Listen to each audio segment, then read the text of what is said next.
নমস্কার। অনেকে ভাবেন গুরুচণ্ডালী বোধহয় গরু বিরোধী। আমরা গোমাতার প্রতি অচলা ভক্তি প্রকাশ করি না। আমাদের আগ্রাসী হিন্দুত্বের প্রতি কোনো আকর্ষণ নেই। আমরা উল্টো দিকে কথা বলি, কিন্তু কথাটা ঠিক না, বললে বিশ্বাস করবেন না। আমরা দুখানা বই বার করেছি, একটার নাম হাম্বা আর একটার নাম হলো হাম্বা হাম্বা, যেগুলো শুধু গরুর বন্দনা, এবং প্রত্যেকটাতেই একটা করে লেখা আছে, সেটা শুধুই গরুদের প্রতি ডেডিকেটেড। তার নাম হলো গরু রচনা। তো কি আছে তাতে, কি বন্দনা করেছি আমরা? তাতে পরিষ্কার আমরা বলেছি যে গরু খুবই উপকারী প্রাণী। 4টি পা এবং একটি লেজ থাকলেও গরু ঠিক পশু নয়, অত্যন্ত সম্মাননীয় ব্যক্তি। এজন্য অনেকে আবার গরুকে মাতা বলে ডাকেন। কবিগুরু রবীন্দ্রনাথ ঠাকুরও লিখেছিলেন, মা গো আমায় ছুটি দিতে বল। এটা কিন্তু মা নয়, মা গো। গো শব্দটা খেয়াল করবেন। কিন্তু গুরুদেব মায়ের সঙ্গে গোকে অনেকটা এক সমীকরণে আনলেও কথাটা সম্পূর্ণ ঠিক নয়। গরু আসলে মায়ের চেয়েও বড়। কারণটা কি? কারণ গরুর গোবর হয়, মায়ের গোবর হয় না।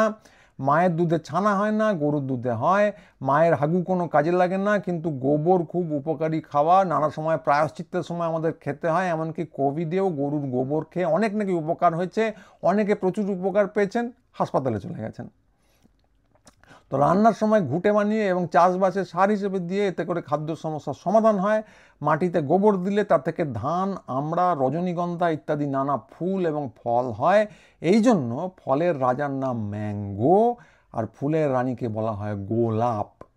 ম্যাঙ্গো এবং গোলাপ কথাটা মনে রাখবেন। ম্যাঙ্গো অনেকে বলবেন ইংরেজি কথা, কিন্তু আপনারা ভুল জানেন, ওটা আসলে বৈদিক শব্দ। পরবর্তীকালে ইংরেজরা যেমন ভারতের রাজারানীদের মুকুট মিউজিয়ামে নিয়ে চলে গেছে, ম্যাঙ্গো শব্দটাকেও তারা টেনে নিয়ে চলে গেছে।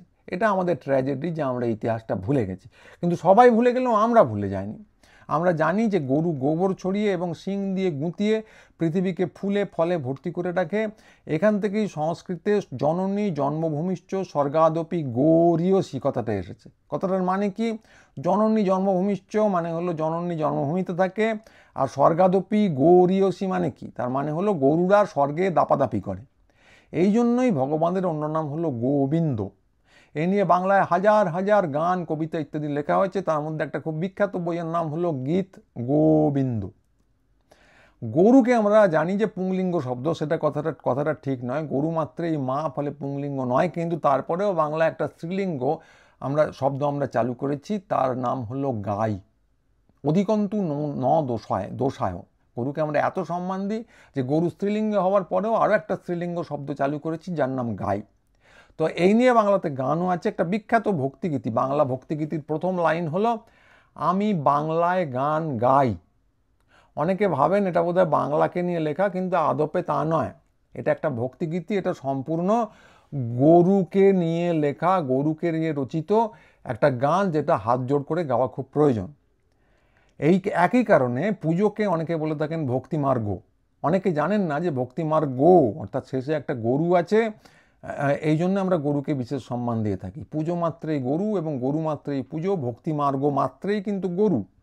ভালো লোকেদের আমরা কি বলে থাকি? এখন বাজারে অনেক সম্মান চালু হয়েছে, যেমন ধরুন বঙ্গবিভূষণ, কিন্তু কথাটার মানে আমরা কেউ জানি না। বঙ্গবিভূষণ মানে কি? বঙ্গ, অর্থাৎ ওর মধ্যেও গরু আছে। এবং ভালো লোকেদের আমরা বঙ্গ বলে থাকি। ফর্সা মেয়েদের হিন্দিতে বলে গোরি। কথাটার মানে কি? মানে হলো যে তারা গরুর তুল্য এবং তাদের ভালো পাত্রের সঙ্গে বিয়ে হয়, অর্থাৎ কিনা আরও ভালো গরুদের সঙ্গে বিয়ে হয়। পছন্দের জিনিস হারানোকে আমরা বলি গরু হারানো, এবং প্রাণপণে খোঁজাকে আমরা বলি গরু খোঁজা। আমাদের জন্মভূমিতে গরুর বিশেষ অবদান আছে। মনে রাখবেন, আমাদের জন্মভূমি প্রায়ই কেটে কুটে পিস পিস করা হয় এবং একে দেশভাগ বলা হয়। পাহাড় জঙ্গল নরখাদকে ভর্তি, তারা মানুষ পেলেই কেটে কেটে খায়। জিম করবেট এই নিয়েই তার সুবিখ্যাত গা ছমছমে বই ম্যান ইটার্স অফ কুমায়ুন লিখেছেন। নিজের মাতাকেও অনেকেই আহার করে। জাপানি ভাষায় এদেরকে মাতাহারি বলা হয়। কিন্তু মা এবং জন্মভূমির চেয়েও বড় বলে উত্তরপ্রদেশ ও মহারাষ্ট্র সহ পৃথিবীর কোথাও গরুকে হত্যা করা এবং খাওয়া হয় না। এই ধরনের ভয়ঙ্কর কাজকে কি বলা হয়? বলা হয় গোখুরি। আইন এই বাজে লোকেদের কঠোর শাস্তি দিয়ে থাকে। আগে এদেরকে পাহাড়ে জঙ্গলে এসব নানা জায়গায় নির্বাসন দেওয়া হতো, যেজন্য সুদূর উত্তরবঙ্গের এক গভীর জঙ্গলের নাম হলো গরুমারা। এখন অবশ্য শাস্তির নতুন পদ্ধতি বেরিয়েছে, ধরা পড়লেই বেধড়ক পিটিয়ে একেবারে মেরে ফেলা হয়, কারণ গরুর চেয়ে মানুষের দাম অনেক কম। মানুষের দাম তো কম বটেই, বাঙালির দাম আরও কম, কারণ আপনারা জানেন যে গোবলয়, জায়গাটার নামই হচ্ছে গোবলয়, সেখানে গরুর দাম সবচেয়ে বেশি। গরুরও নাকি আধার কার্ড চালু করা হয়েছিল। মানুষের দাম সেখানে কম, কিন্তু বাংলাদেশিদের দাম সেখানে আরও কম। আর বাঙালি মাত্রই বাংলাদেশি, এবং হিন্দু বাঙালি হলেও আপনি আধা মুসলমান।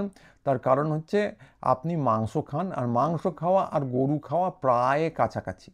ফলে আইন এই ধরনের লোকদের বাজে প্রচণ্ড শাস্তি দেয়। উত্তরপ্রদেশে বাঙালিদেরও ধরে শাস্তি দেওয়া হয়েছে, কয়েকজনকে তো পিটিয়ে মেরে ফেলা হয়েছে মাংস পাওয়ার জন্য, সে খবর আপনারা জানেন।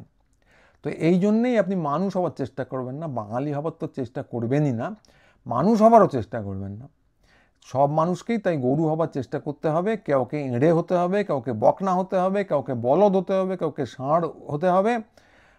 কবি বলেছেন, সবার উপরে মানুষত্ব, তাহার উপরে গাই।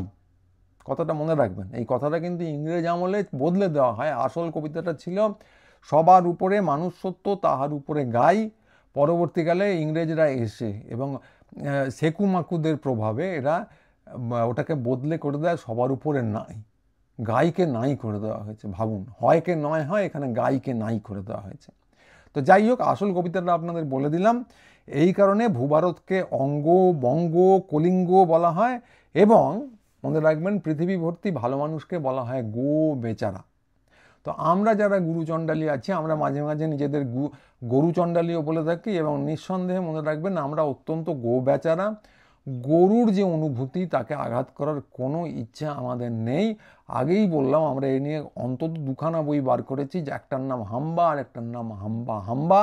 সেগুলো পড়লেই আমাদের যে অচলা ভক্তি আছে গরুর প্রতি, সেটা আপনারা বুঝতে পারবেন। সেই বই থেকে একটি গরুর রচনা মোটামুটিভাবে আপনাদের যা স্মৃতিতে আছে, যা একটুখানি দেখলাম, দেখে পড়ে শোনালাম। বাকিটা জানতে গেলে আমাদের বই পড়তে হবে, কিনতে হবে, এবং মনে রাখতে হবে যে গরুই হচ্ছে ভারতবর্ষের ভবিষ্যৎ। গরুর প্রতি ভক্তি রাখবেন শুধু না, চেষ্টা করবেন সারা জীবন ধরে যাতে আপনি একটি প্রকৃষ্ট গরু হয়ে উঠতে পারেন। এছাড়া আপনার আমার আর কোনো মুক্তি নেই। তো আজকে এইটুকুই। সাবস্ক্রাইব করুন গুরুচণ্ডালীর চ্যানেল, খুব তাড়াতাড়ি আবার নিয়ে আসবো নতুন ভিডিও, সঙ্গে থাকবেন।